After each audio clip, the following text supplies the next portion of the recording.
골다공증이라는 것은 당뇨나 혈압하고 달라가지고 눈으로 볼 수 있는 것도 아니고 골절이 되기 전에는 느낄 수 있는 증상도 없는 질환입니다. 보통 골다공증으로 인한 골절 중에서 척추골절, 대퇴부 골절이 중요한 골절로 되어 있습니다. 젊은 분들도 골다공증에 걸릴 수가 있습니다. 이런 거를 우리가 초고위험도 환자라 이렇게 분류를 합니다. 이 초고위험군의 치료는 뼈를 튼튼히 할 수 있는 약물을 쓴 다음에 흡수를 막아주는 약물을 2차적으로 써서 그것을 유지하는 그런 개념으로 치료 방법이 바뀌고 있습니다.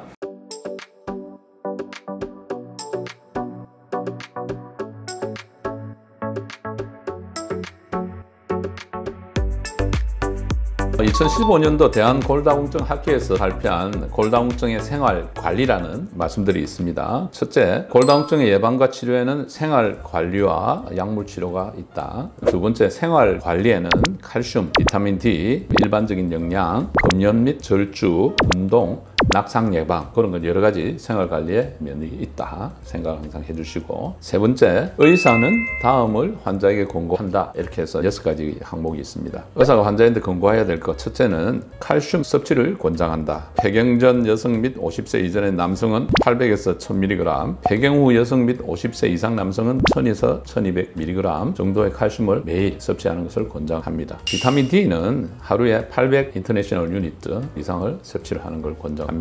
최근 보고들을 하나 말씀드리면 칼슘만 단독으로 보충한 사람하고 칼슘하고 비타민 D가 있는 복합제를 투여한 사람을 분리해서 연구를 해보니까 칼슘 단독제는 심혈관계 문제가 발생을 하더라 하는 보고들이 있습니다. 특히 커혈성 심장질환의 빈도가 좀 높다고 되어 있죠. 그래서 약을 드실 때는 칼슘과 비타민 D가 같이 혼합되어 있는 복합제를 드시는 게 중요하다. 이거 꼭 기억해 주시기 바랍니다. 세 번째, 카페인 섭취를 줄이고 음식을 싱겁게 드시는 게 좋겠다. 한마디로 말하면 균형 잡힌 식사가 중요하다. 한 가지만 많이 드시지 말고 골고루 드시는 게 좋고, 특히 중요하게 단백질이죠. 나이가 들수록 단백질 섭취량은 젊은 사람보다 많아야 됩니다. 연세 드신 분들 입마다 또 김치나 이런 거에서 너무 간단하게 드시는데 그거 절대 안 됩니다. 단백질 풍부한 그런 음식들 꼭 섭취를 해주셔야 뼈나 근육의 건강을 도모할 수 있다. 그래서 탄수화물, 지방의 비율을 줄이고 단백질 위주의 식단을 좀 짜도록 노력해야 되고, 자녀분들도 노인이라고 적게 드시겠지 생각하지 말고 골고루 단백질 많은 음식 위주로 교내드리는 게 중요하다고 생각을 합니다. 요즘 뭐 단백질 음료도 많이 선전을 합니다. 옛날에는 그런 게 없었는데 식사를 해서 못 드시면 단백질 음료도 도움이 될 수가 있습니다. 음식을 여쭤보는 분들이 많은데 연세 드시면 플레인 요구르트에다가 좀 이렇게 견과류 같은 거 간식으로 드실 때는 참 좋은 것 같아요. 그 견과류 자체가 칼슘도 풍부하고 단백질도 많고 여러 가지 몸에 좋은 지방 성분들도 많기 때문에 권해드리고 있거든요. 그 다음에 네 번째는 과도한 음주를 금하고 반드시 금연을 한다. 다섯 번째는 운동입니다. 운동은 유산소 운동, 체중을 보호하는 운동이 좋습니다. 뼈에는 자극을 줘야 튼튼해지고 칼슘 순환이 잘 되기 때문에 체중 보호 운동, 그 다음에 근력 운동, 안정성 운동, 넘어지지 않기 위해서 안정감을 찾는 운동, 이런 걸 골고루 하셔야 된다는 것이죠. 마지막에는 낙상 예방을 위한 운동을 격려하여서 하시도록 하고, 만약에 동반된 질환이 있으면 그것을 적극적으로 치료하도록 권장을 합니다. 그리고 주위에 있는 낙상을 일으킬 수 있는 환경도 개선해야 된다. 이렇게 여러분들한테 말씀을 드리겠습니다.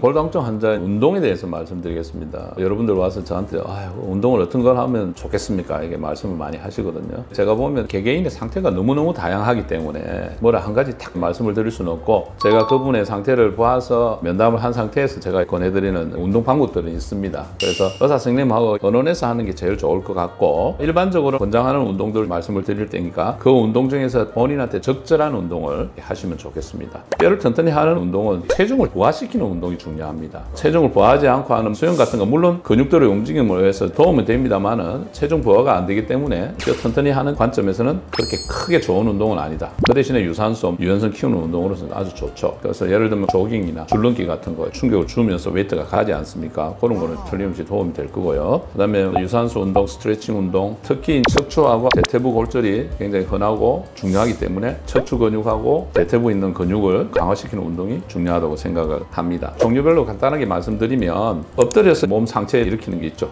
배를 앞에 대고 몸을 쫙 이렇게 해서 가만히 유지하는 거, 그런 것도 허리 뒤에 있는 신전근을 강화시키는 운동이 될 수 있고, 브릿지 자세라는 게 있습니다. 등을 대고 누워서 배를 위로 바짝 올려서 유지하는 운동, 그것도 허리 근육 운동이 좋겠고, 그 다음에 누워서 상체를 10 내지 15도만 살짝 해서 5초 내지 10초간 유지하는 거. 그 다음에 누워서 쭉 편 상태에서 다리를 10도 15도 정도 살짝 올리면 배에 힘이 들어가지 않습니까? 그 정도로 딱 든 상태에서 5 내지 10초 정도 유지하는 거. 과하게 하고 이렇게 절대 그거는 운동이 안 되고 오히려 허리에 무리가 가기 때문에 가볍게 살짝 상체를 올리거나 다리를 올리는 운동. 보통 10 내지 15초 정도 유지를 하면서 10 내지 15회를 하고 5세트 이상, 그리고 운동 전체로 일주일에서 3 내지 5일 정도 하는 게 좋다, 이런 보고들도 있습니다. 근데 여기 개인적인 차가 많기 때문에 어느 정도 하는 게 좋다 이렇게 말씀드릴 수는 없습니다. 많이 할 수 있으면 많이 할수록 좋겠죠. 그런데 그게 필요해서 통증이 원인이 된다면 줄이는 게 좋겠습니다. 그 다음에 또 하나 제가 권장하고 싶은 건 팔을 이렇게 W자로 해서 뒤쪽 견갑골을 모으고 목을 뒤쪽에 힘을 이렇게 줘서 뒤에 있는 등 근육을 모아보는 거. 이것도 등 뒤에 있는 흉수나 목의 근육을 강화시키는데 아주 좋은 운동이 되겠습니다. 그 다음에 캣앤 카멜, 고양이 자세 있잖아요. 등을 이렇게 위로 세우거나 그 다음에 밑으로 이렇게 착 내리거나 하는 그런 운동도 가볍게 하면 도움이 되는 좋은 운동이 되겠습니다. 그 외에 운동법으로 호핑 혹은 시계추 운동이라는 건데요. 이거는 한 발을 들고 다른 발로 해서 이렇게 점프하듯이 탁탁 이렇게 바꿔서 움직이는 게 되겠습니다. 살짝 점프하면서 다리를 들고 탁탁 이렇게 움직이면 다리에 충분한 자극이 되죠. 그래서 대퇴골이나 근육들을 강화시키는데 좋은 운동이 됩니다. 만약에 뛰는 운동들이 힘든 분들이 있습니다. 그런 분들은 까치발 딱 들어서 종아리에다 힘을 준 상태에서 한 10초 정도 버티고 있다가 근육에 힘을 주고 발 뒤꿈치를 쿵 이렇게 바닥에 닿으면 발에 충격이 좀 갑니다.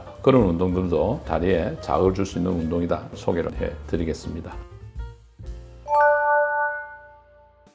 마지막으로 중요한 것은 절대 하지 말아야 될 운동, 이건 꼭 기억해야 되겠죠. 간단하게 생각하면 허리를 굽히는 운동을 하면 되지 않습니다. 건장한 운동은 다 펴는 운동이잖아요. 그런데 허리를 굽혀서 하는 운동은 절대 금한다. 특히 골다공증 환자들은 골절의 위험성이 굉장히 큽니다. 데드리프트 같은 거에 무리가 갈 수 있죠. 그런 운동이라든지 쭉쭉 굽히면서 반동을 줘서 열심히 하는 분들이 있는데 골다공증 환자들은 치명적입니다. 골절이 굉장히 심하게 일어날 수 있고 디스크도 잘 생깁니다. 그 자세가. 그 다음에 바닥에 등을 대고 다리를 세워가지고 머리 쪽을 도록 많은 자세가 있지 않습니까? 그 자세도 굉장히 좋지가 않습니다. 그것도 가만히 생각해보면 허리가 굽어지는 자세죠. 그 다음에 의자에 앉아서 굽혀서 이렇게 막 스트레칭 하는데 그것도 골다공증 환자들한테는 좋지 않은 자세가 되겠습니다. 그 다음에 누운 자세에서 무릎을 세워가지고 허리를 드는 자세가 있습니다. 무릎을 세워가지고 허리를 들게 되면 무리가 많이 갑니다. 다 기억하실지 모르겠지만 하여튼 허리를 굽히는 자세는 피하는 게 좋다. 그냥 한 가지만 기억을 하셔도 되겠습니다. 예, 오늘 골다공증 최근의 치료 방법, 운동 방법에 주의해야 될 거 여러 가지 여러분들한테 정리를 해서 말씀을 드렸습니다. 도움이 되셨으면 좋겠습니다. 노력을 해서 좀 더 재밌고 도움이 되는 컨텐츠를 만들도록 노력하겠습니다. 여러분 끝까지 시청해 주셔서 대단히 감사합니다.